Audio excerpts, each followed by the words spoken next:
This is the Messy Progress Podcast, and I'm your host, Adrienne Smith. In this week's episode, and I should say this episode because I have not been producing these weekly like I had originally planned.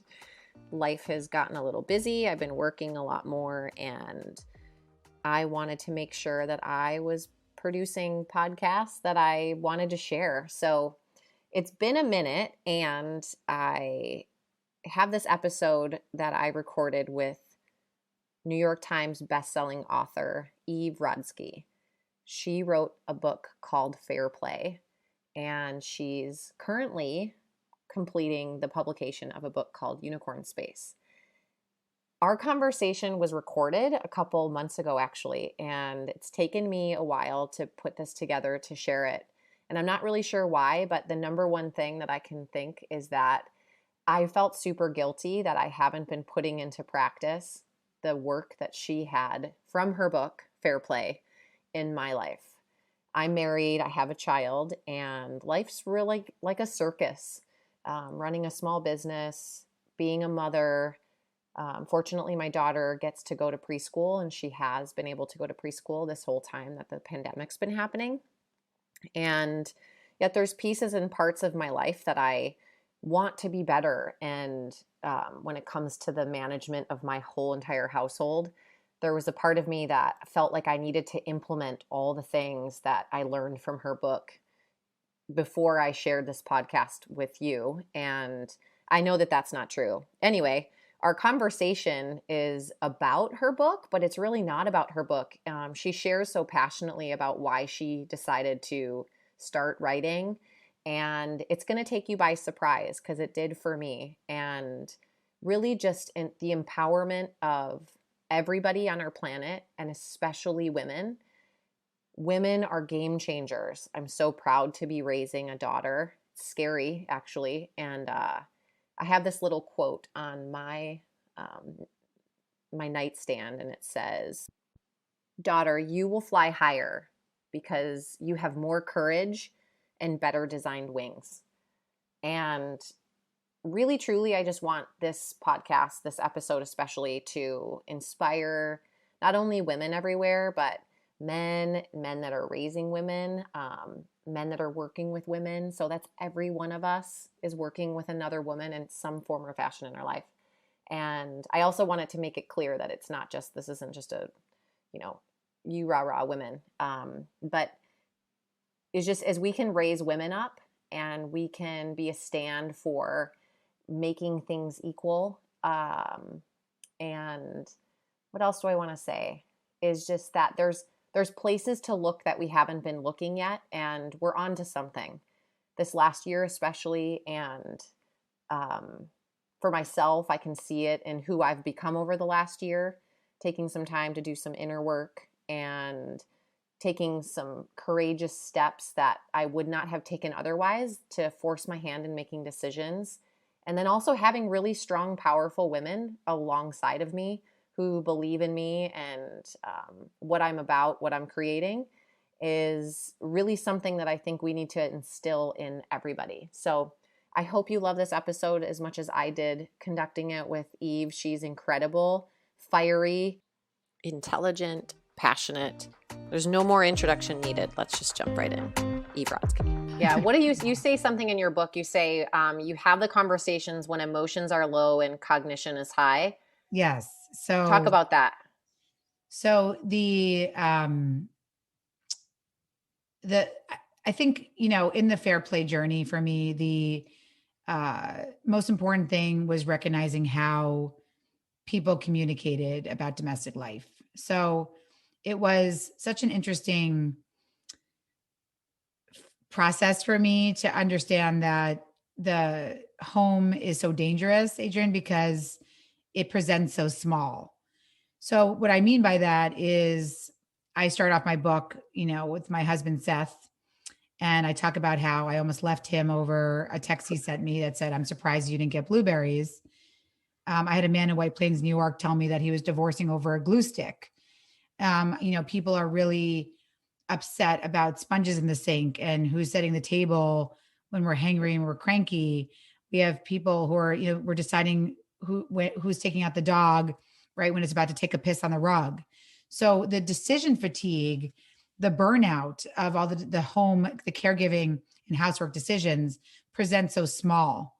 But when you realize that it's really about larger societal issues and really three important reimaginings. And so those are really around women's boundaries, how we systematize things, our systems in our lives, and then our communication.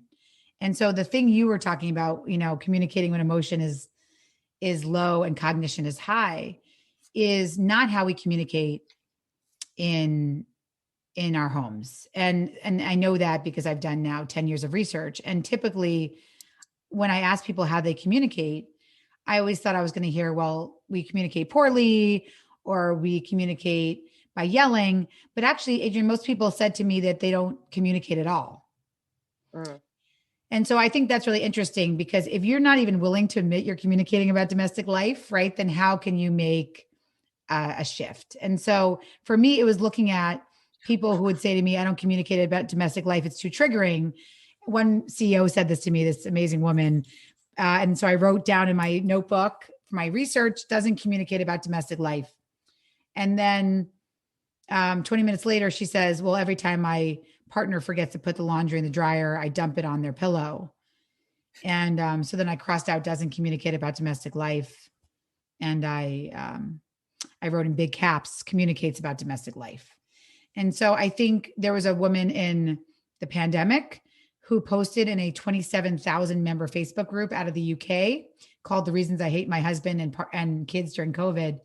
She posted this really intense post that said, if my husband dies during COVID, it won't be because of the disease, it'll be because of me. So I reached out to her and DM'd her and said, I'd love to know how you communicate about domestic life. I saw your post. And she wrote me back, I don't communicate about domestic life. This is my safe space. So I think I just want to reflect and tell your listeners to reflect on the fact that publicly threatening to murder your partner on a 27,000 member Facebook group often feels more safe to people than actually asking for what they need directly of the people in their lives. And why is that? What is it about that they're clearly communicating because that person, that woman, or the partners are probably showing up to each other like total assholes. So that's like communication, right? Well, again, like dumping your wet clothes on someone's pillow, like that's the worst act of aggression I think you could do in a household, because like who wants a wet pillow? It's the worst feeling ever to have like a wet pillow, Well, and then it just escalates, right? It's like one thing after the next. And then you're playing this game like you're toddlers, like I'm going to get you, na boo boo. That's what my daughter's doing. 100%. How about, everybody tags me now. Like, so it's amazing. Thank you out there for all of your tagging on everything you see. But I get tagged on so many Instagram posts about women saying, I'm going to leave these clues for what I want for Mother's Day. And the truth is, why? Why are you leaving clues that are completely vague, are not going to get, why are we not asking for what we need directly? And that was a question that was really important to me, because it's why ultimately I chose to write to women. That my mother, who, she's a professor of social work, and she found it problematic in the beginning that I was choosing to write to women, because she kept thinking, well, the gender division of labor, especially in hetero cisgender relationships, really is a male problem. It's a male identified problem. Women do 2/3 or more of what it takes to run a home and family. So why aren't you writing to men? But what I found is that asking for what we need, being able to live in a society that we can ask for what we need, that communication actually is the first thing I said to you before you can even get into systems and communication. It all came down to what I write about in Fair Play, about how we view, treat, and value women's time in our society. And so that when I said to you, we have to reimagine our boundaries, our systems, and our communication, Fair Play is mostly written about the systems part, that when you move to an ownership mindset and not a helper mindset, your life changes, and that you start to learn and think about how we ask for what we need. But the reason why you asked why we don't do that, why do I think we are living in a world where, again, I'm tagged on so many posts where there's just toilet paper on the stairs and the subject line is, let me keep this here and see how long it takes for somebody to bring it up the stairs. Why do we do that? Right? Well, we do that because we've been conditioned not to use our voices as women, and we've been conditioned that our time is worthless. And when you don't have a boundary, when you can't set a boundary to protect your own time, then you're going to believe that it's your job to take the toilet paper up the stairs at the end of the day. And then when you're so resentful finally, because you're like, I don't want to do this anymore, we actually don't have the tools to change those patterns. And that's when, like, going to the back to, like, the emotion is low, or the emotion is high, cognition is low, to even ask for the request of, can you take the toilet paper up the stairs? Because we typically, if we're already mad, right, we sound like a total jerk when we make the request. Well, 100%. And I think that the question for me was, why is it even our job to purchase the toilet paper to even get it up the stairs? And so that required really trying to understand the system and how we live. And I'll tell you more about the system, but I think it's really important, again, to pause and reflect on something that took me 10 years to unlearn. And so we're doing it now, in 45 minutes for your listeners. So this is definitely a 101. Mm-hmm. But what, before you can even get to the systems and the communication where it does not become your responsibility to not only get the toilet paper up the stairs and to purchase the toilet paper and to put it on the roll and to conceive of the fact that your family needs to wipe their asses, is that we have to recognize that it's not all our responsibility. And I think what society has done to women, and it's why I chose to write to women, is that we've been conditioned in a society that is built on the backs of the unpaid labor of women. We have literally built. And so that's why it was so funny to me in the beginning of the pandemic, where I'd see all these articles. And I was actually in one of the articles that I hated the headline, which said, inevitably, women will shoulder more childcare and housework than men during the pandemic. And what I was trying to scream out, because I was like, I'm in this article and I hate the title, is that it's not inevitable. It's actually fucking evitable. It's predictable, but it's evitable. We've actually built our society where we have chosen to value and guard men's time as if it's finite, like diamonds, and treat and value and view women's time as if it's infinite and worthless, like sand. And it sounds very esoteric, but it gets exactly to the emotion is high, cognition is low. Why can't we communicate? Well, it starts at the beginning of time, the beginning of the Industrial Revolution, where we started to think about women's work as invisible in the home, as a moral duty, out of love, not looking at it as labor. And we don't look at women's time as labor, then we can't quantify it. We can't value it. And so then what happens is we start having crazy things where women enter a male profession, Adrienne, and the salaries automatically go down. We start saying terrible things to women like breastfeeding is free. Not if you value my time, right? It was like 3 hours per feed for me. We say things to women. We say things to ourselves. Like I'm the one who picks up the phone call from the school when my kid is sick because my job is more flexible. Or my husband or my partner makes more money than me. We say things like, in the time it takes me to tell him, her, they what to do, I should do it myself. We say things like, I'm a better multitasker. My partner is better at focusing on one task at a time. We say things like, yes, we're both colorectal surgeons, but my husband is better at focusing on one thing at a time and I can find the time. These are all examples of what I call toxic time messages, where we've been conditioned to say these untrue statements to ourselves in a way that allows us to feel better, so society can make us feel better about wiping the asses and doing the dishes over and over and over again. And what ends up happening is that men get twice as much leisure time as women. They're diagnosed twice less frequently than women for anxiety disorders. They are promoted more. They are in a vicious cycle where then, because they have less caregiving responsibilities, they then are not subject to the motherhood penalty, which pushes so many of us out of the workplace. And so I think what's really important is to ask yourself if you've ever said any of those things to yourself, that I do more work because my job's more flexible, or because my partner makes more money than me, or because in the time it takes me to tell them what to do, I should do it myself, or I'm a better multitasker. All of those things are oppressive statements that are designed to keep us from valuing our own time as if it's diamonds. Yeah, I love that. I like to say is like our word creates our world. And so if we're I saying love those that. things on repeat, even just like, take it out of the context of woman versus man or he, they, doesn't even matter. But if we're saying any statement and we're believing it, we're saying it out loud, we're believing it's true. I can get the job. I can't get the job. I have a hard time sleeping. I sleep really well. We just make that our reality, right? And so it's the more that we make those statements, well, that's what your reality is. So, just this, I don't have time for, in your book, you talk about unicorn space. I don't have time to dream. I don't have time for extracurriculars. Well, why is it that your husband seems to have all the time in the world for extracurriculars? What you mentioned about leisure time. Can you talk about that? Is like, why is it so, is it the language that we continue to use as women that makes dreaming so not existent?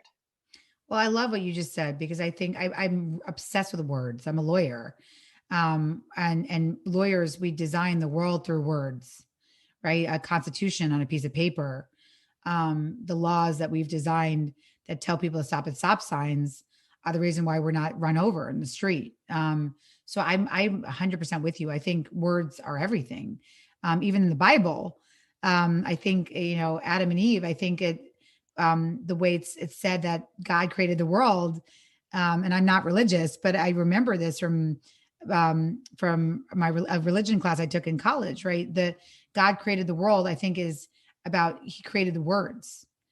And so words are very powerful and they're very important. And part of behavioral redesign is how we talk to ourselves. And so that's why I get so obsessed with not who does what, because that is the system. And that's ultimately what fair play is about. It's about getting invisible work into the hands of men in society, and also celebrating other family structures that are not so heteronormative. Because as I tell my sons, adulting is not gendered. Completing a load of laundry from start to finish is not a gendered thing. It is part of executive function. It makes you human to be able to complete a task from start to finish. But I think, again, what happens, why women, we lose our right to dream, is because a question that I asked that always made me sad in the fair play journey, Adrienne, was, do you believe you have a permission to be unavailable? Do you believe you have the permission to be unavailable from your roles as a partner, a parent, and a professional, or by professional, I mean any unpaid or paid work? And the answer was a resounding no. It was a resounding no. And to hear it over and over again from professional women, from people who are stay-at-home mothers, it didn't matter what the family structure was. It was this idea that uninterrupted attention for things that I love that are not paid is very subversive still for women. It is very subversive. It would, for me to say to Seth, I am going to invest in writing a book on Sundays. And so you have our kids on Sundays, the whole day. And it may not be paid. It may never get into the world. But it's something that I need to do for myself. It is something that I need to bring into birth into this world. It has nothing to do with pay. It has nothing to do with our kids. It has nothing to do with you or any of my roles. I'm going to take 17 Sundays to start writing this book. That people were shocked in our 21st century that my husband, who is 50% the genetic material for my children, was willing, quote unquote, to take my children for a full day. To babysit them. To babysit. Yeah. Let's put that in quotes, to babysit them. Why?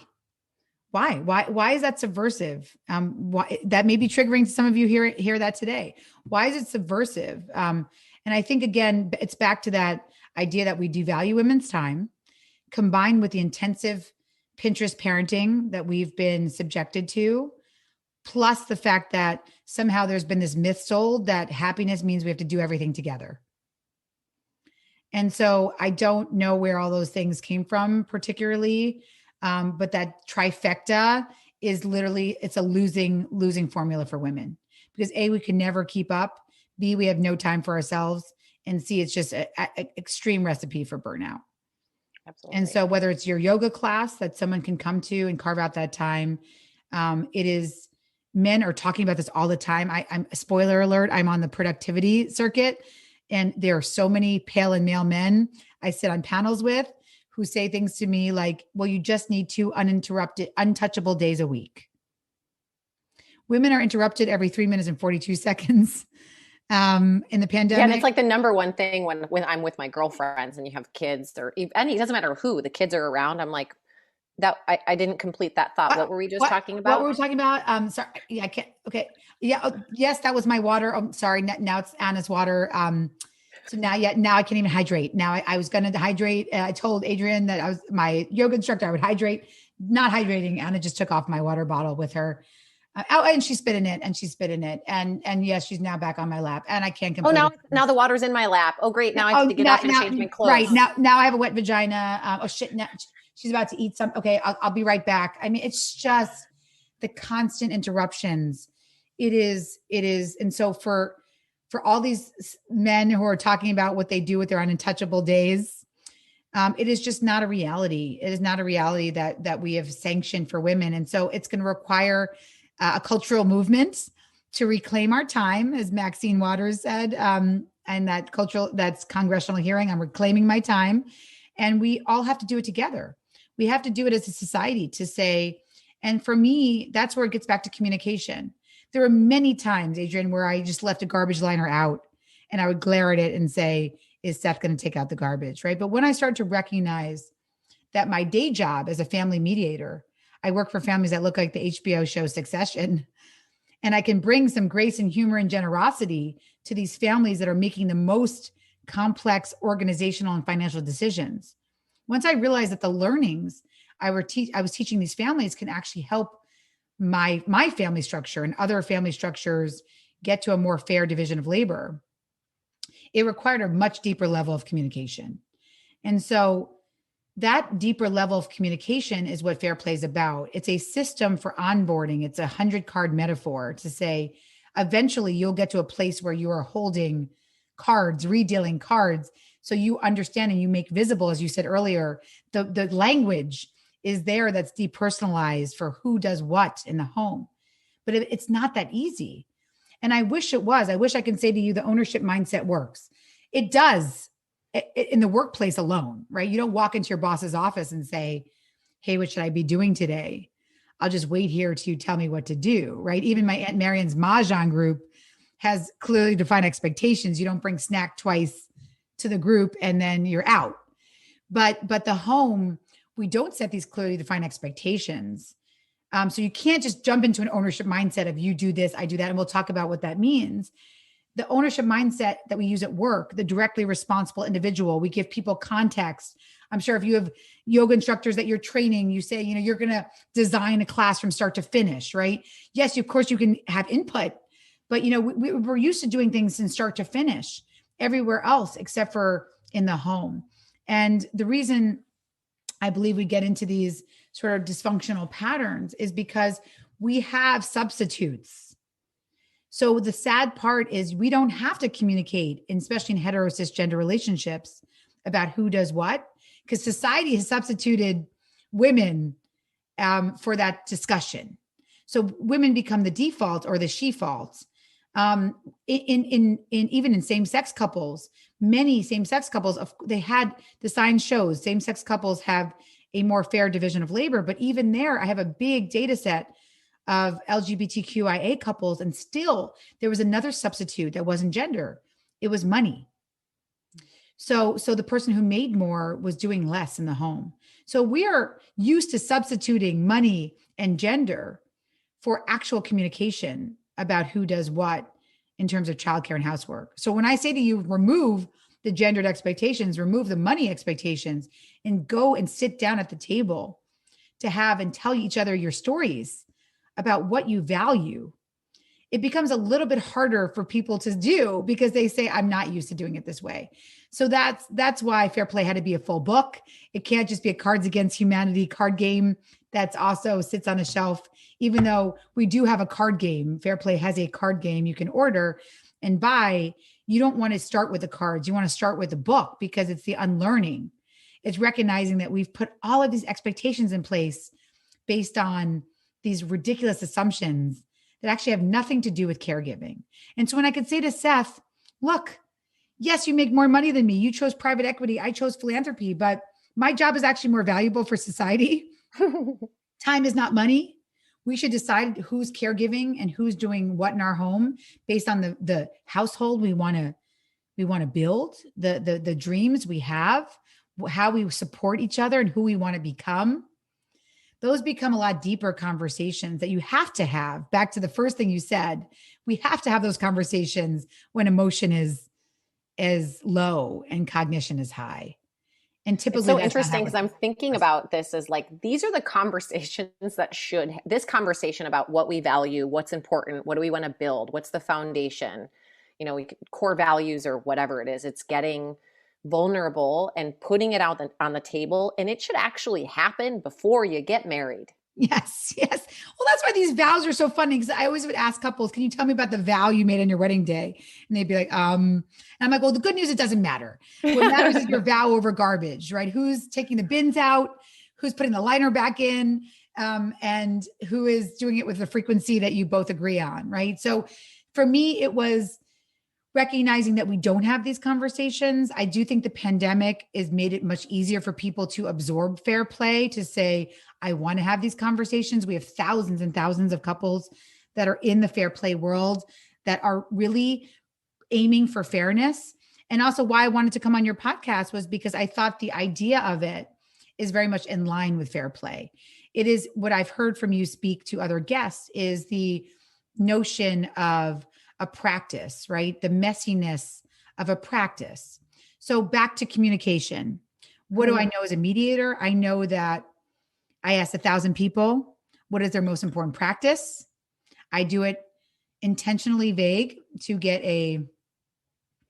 hopefully not get the answer. And I did, I got what I needed, which is most people did say something more in line with what you do, Adrienne, a breath practice or a meditation practice or a yoga practice, but not one in that 1,000-person data set said that communication was their most important practice. And what I'm here to tell you as a mediator is that most of us look at communication as transactional. And so when I would ask couples, why do you talk to your partner? It was always, well, I had to get our kid onto Zoom, or she had to take the kids to the practice on time, and I had to give her the address. It's all these transactional natures of communication. Whereas I challenge your listeners to invest in communication the way that they're investing in other practices in their life. And that means you come back to the table. It's messy.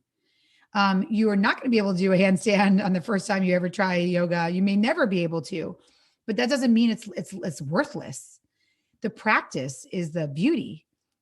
And so Seth and I always talk about when you were talking about the like going to him the first time that you said, I want 17 Sundays.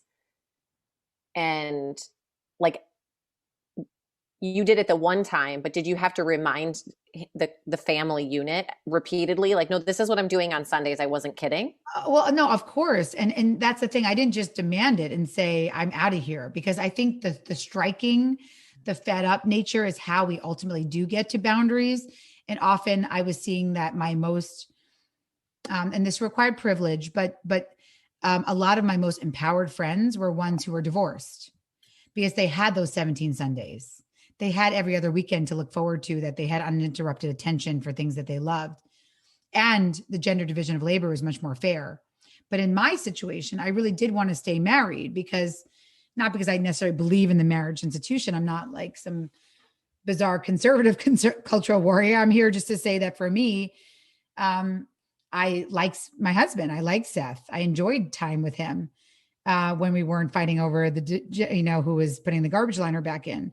And so I knew that we had a foundation, a foundation of love.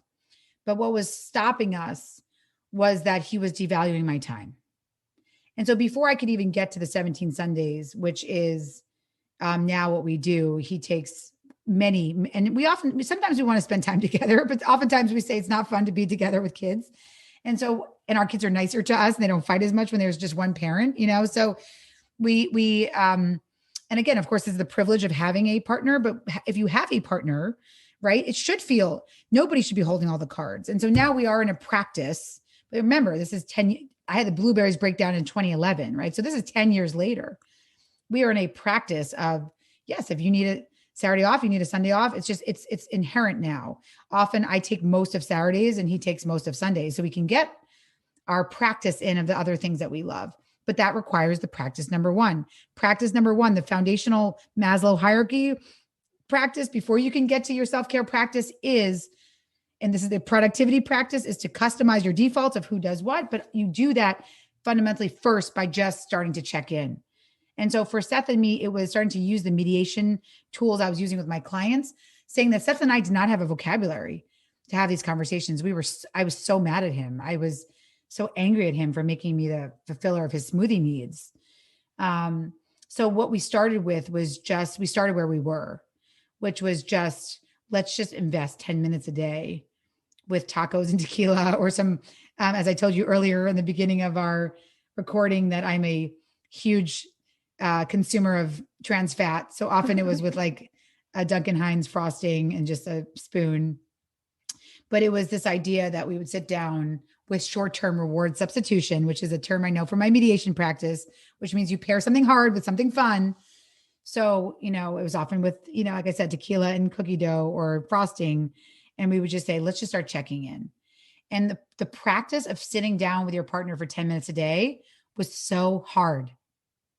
Because it was new. It is so hard because we don't do that. And at first I was like the annoying person because I was like, I hate that I have to drag you to this. And why do you not, do we not have 10 minutes of things to say to each other? But over time, it became that we didn't have to drag each other to it. It just became like, when are we checking in? And oftentimes now, even to this day, in the pandemic, we still check in. We were able to move to once a week when things were easy and the pandemic came back. We're back to 10 minutes a day. And oftentimes, Adrienne, it was like, I hate your face. Like, why am I even looking at you? I'm here to check in. I just want to tell you, I hate your face. But other times, and most likely it was things like, oh, thank you so much for remembering that I was going to not fill out those school forms. And so thank you for the fact I forgot you hold school forms this week. And thank you. You are, Zoom parent from 9 to 12. I'm Zoom parent from 12 to 3, right? It became so important to ritualize that communication practice. And then you got access to time, like your own time to do with it, whatever you wanted to do. Like when you have those separations, you're on 9 to 12, I'm on 12 to 3. And 100%, then you're freed up. 100%. But to get there, it required the investment in us being able to say, so that I could sit down and say to Seth, when I was going through this terrible time of the unlearning of, having it all does not mean doing it all. And I'm not going to do this anymore because I'm losing my identity, because I'm losing my time. It was be able to say to Seth from a very vulnerable place, Seth, when you have 4 hours after our kids go to bed to check PowerPoint and to work out and to, sit there and, channel surf, where I'm up, my ass is up, and I'm in service of our household until midnight, till my head hits the pillow. It's fundamentally unfair. And I'm losing myself in this marriage because of that time discrepancy. And I deserve, my time is diamonds too, no matter how much I make or how much you make. And I deserve as much time choice over how I use my day as you have.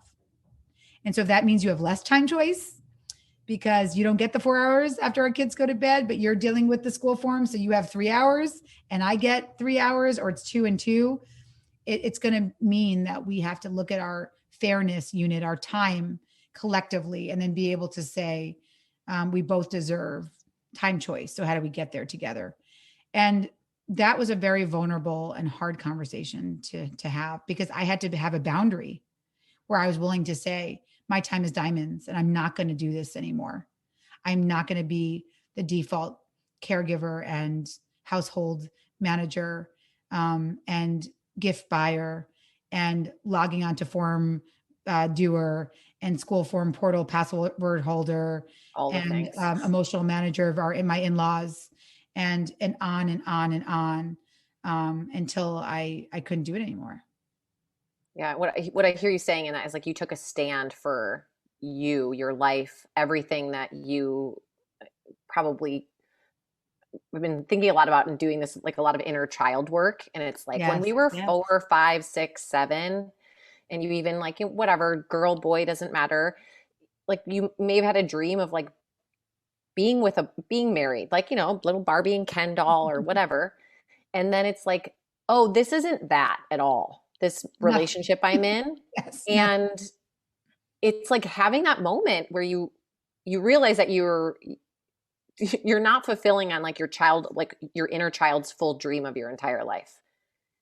And It's like, very painful. It's very do you painful. want to do that for the rest of your life? And then some people might put their vision on like, oh, I'm going to make it till the kids are 18, right? And it's like, no, but like right now, what's possible if what you just did of taking a stand for yourself, taking a stand for your marriage, both of you, just like for him, for yourself, love, and what you both value. And I got chills when you shared that, because it's like It's such it hard can't go work. on anymore. It's It's such hard work. It is such hard work because, again, we are conditioned in a society that doesn't value our time. And so even when Seth and I started to really work on ourselves, and he was the one responsible for the medical and healthy living card and the fair play deck. And so that meant he was responsible for making pediatrician's appointments and showing up. And even the daily disruptions if one of our kids was sick, still schools call me. Schools call me. They don't call Seth. People do you around have them. to like get your number? Just is it like one of those, like one of the steps is you don't actually give them your number first? Yes. So I called 50 schools for my fair play research. But this is how I got to the core finding that men's time is diamonds, Adrienne, because I called 50 schools in my fair play as part of my fair play research. And I said, please explain to me why you call women. Why? And then, some very few were like, well, they're the first on the call list. I'm like, that's bullshit. I'm like, why do you call women? And then when I got to it, it was, well, men don't pick up. We don't want to bother them. So it was this guarding men's time as if it was, and these are women, right? A lot of the administrators I was talking to were women, but we've been You're like, I want to just grab you and shake you.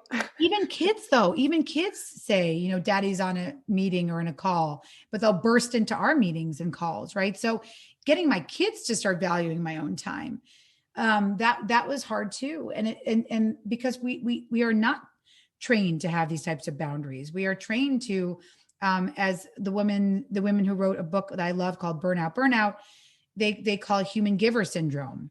We are conditioned to have it to not be available, right? We don't have that permission to be available. And again, I remember being in salon after salon. I'd go in and on a weekend, maybe on one of my Sundays off, and I was taking a break from writing, and I would get a manicure and so many women in conversation would say to me, who's babysitting your kids? Who's watching your kids? And so I say, well, are you assuming I'm a single mother, or are you assuming that my husband's time is too valuable for him to do it? And they'd always like, just shut up. And then be like, I don't want to be talking to that woman. Like she's a little too intense for me. But I'd say, are you asking me that question because you assume I'm a single parent, or because you assume my husband's time is too valuable to do it? And it stopped people in their tracks, because it gets at the baseline assumption that it is really, really subversive to expect that men would be doing the unpaid labor of care and housework for our kids still in the 21st century. Yeah, it's wild. You talk in your book about how like unicorn space is not getting your hair done or going to a yoga class. I want to talk about that. Yes, let's talk about unicorn space, because it's my second book and it's so much more fun to talk about. Oh, good. I'm so glad you're writing a second book. Yes. Okay, I just turned my manuscript in, and I am really excited to really look at, I was really examining a new heroine's journey for us all, what it looks like to be unavailable, and how to, and the question I asked in Fair Play which I ask again in Unicorn Space, is what makes you uniquely you, and how do you share it with the world? And what I found was that's also the answer for what our partners take pride in us of. So it actually wasn't she's an amazing actuary at the accountants. It was like, she's the best handstand person I've ever seen. I have a friend who's an actuary. This is a true story. And she has a blog that's called Yoga and Donuts. And that's what her partner's so impressed with, that she can find the best donut and she shares it with the world along with her handstand practice. And so what makes us can be so different. I have a woman who I love, a good friend who she crochets Harry Potter dolls. There's women like you who are teachers. I am a gender division of labor specialist. That's my Unicorn Space. But what's so interesting about this active pursuit of what makes us, Adrienne, is that because, again, we're also been conditioned to look a certain way and to act a certain way, often it's conflated with commodified wellness. So sometimes what I would say, what would you do with an uninterrupted hour? What makes you you? Sometimes it was like, well, a fresh haircut or a manicure, or even like a walk on the beach, which is great. But what Unicorn Space is actually different. So we need adult friendships. We need self-care.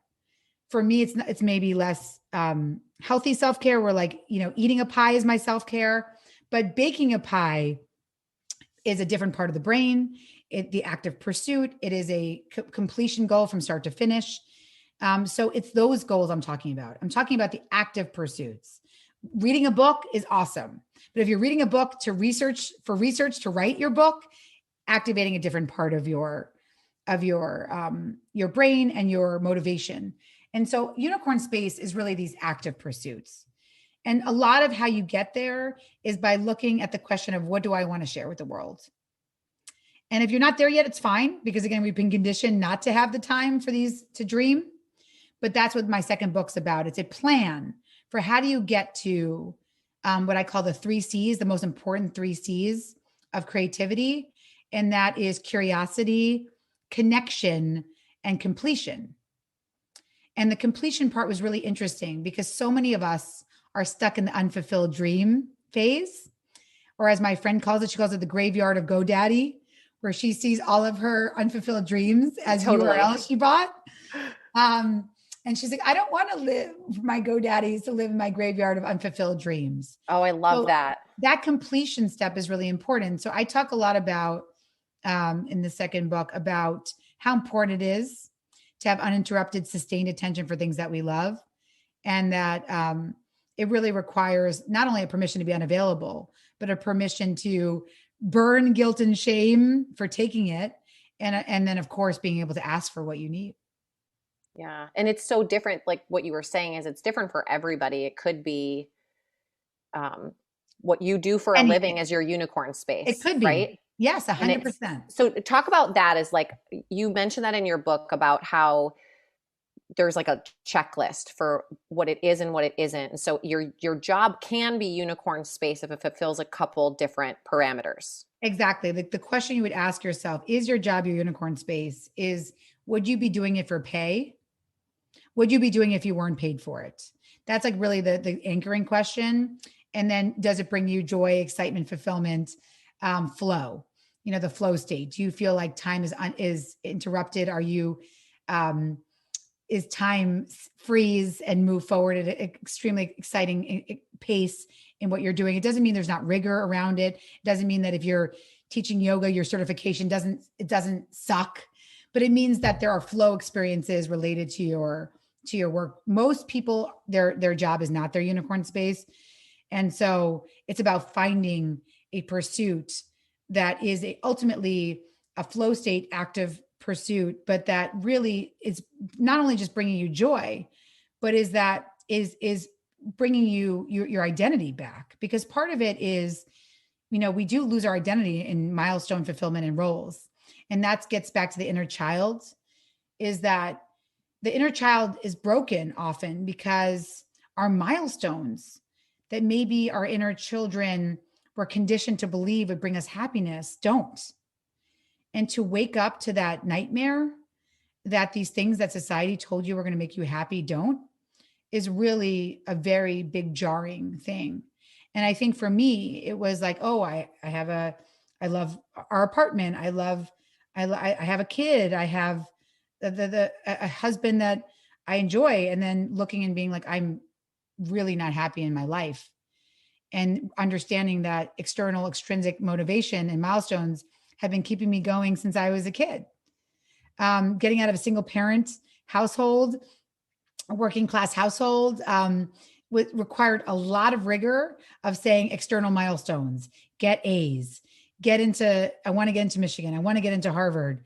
I want to get a perfect job that people look at and respect. I want to have a husband and 2.5 children. External, extrinsic milestone. And then once you get them and achieve them, realizing that it's not in fulfillment is a very complex emotion and unlearn. And so getting to build the intrinsic motivation and milestones are very hard, but exciting when you get to do it. And that requires the thing we talked about again at the beginning of our conversation. It keeps coming full circle. Do you know yourself? Do you have that inner voice? Do you know your values? Do you know what makes you uniquely you? Yeah, like what makes you tick? What makes you you? What makes you you? When I ask so many women, they would either go silent or they would say things like shopping. I'm like, shopping does not make you you, I promise. Or sometimes they would say children. And I'd say that's a role. But do not make your unicorn space the perfection of your children. You are your separate human being and you deserve that. You were somebody before kids. Yeah. And that's what I've noticed for myself. I have one child. She's, like I shared with you, she's almost 4, and conversations with a lot of my girlfriends with young children is it's magically gone. Like what made us uniquely us is just been filled up with another thing. And there's not that space for the dreaming, for the uninterrupted time, because we're taking care of another thing. I had said this, I'll just personally share this as funny, is before I had my daughter, I was training, I did a lot of triathlons. I did triathlons professionally for a couple of years. And I remember telling a friend, I said, well, next year I'm either going to do an Ironman or I'm going to have a kid. And I ended up doing another Ironman and then having a kid.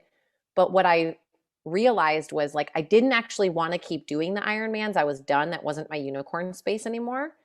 But having a kid also wasn't it. And so now it's been a couple years and it's like, what is that thing that makes me uniquely me? And what is it? What is it for you? For me, I'm going to say it's your podcast for me, right? Because I was able to get, and I was saying, I was like, I'm unlearning things about nutrition that I want to unlearn. But I think I will say for you, I'm going to tell you that I think sharing yourself with the world the way you do in your podcast, again, regardless of whether it's ever paid or not, I don't care when people say that. That's not about that. It's about how do you share yourself with the world. I will say, like, don't give this up because you have a very unique, important voice. And I think you have an important message. Thank you. Yeah, I love conscious conversations. And the fact that we get to do this and then it gets to be shared. That's where it started with me was I'm like, I love talking to people and having elevated conversations. Surface level and just talking about like how we got someplace and what time things start and what, when did you get your vaccine and I was like, just enough. I don't care.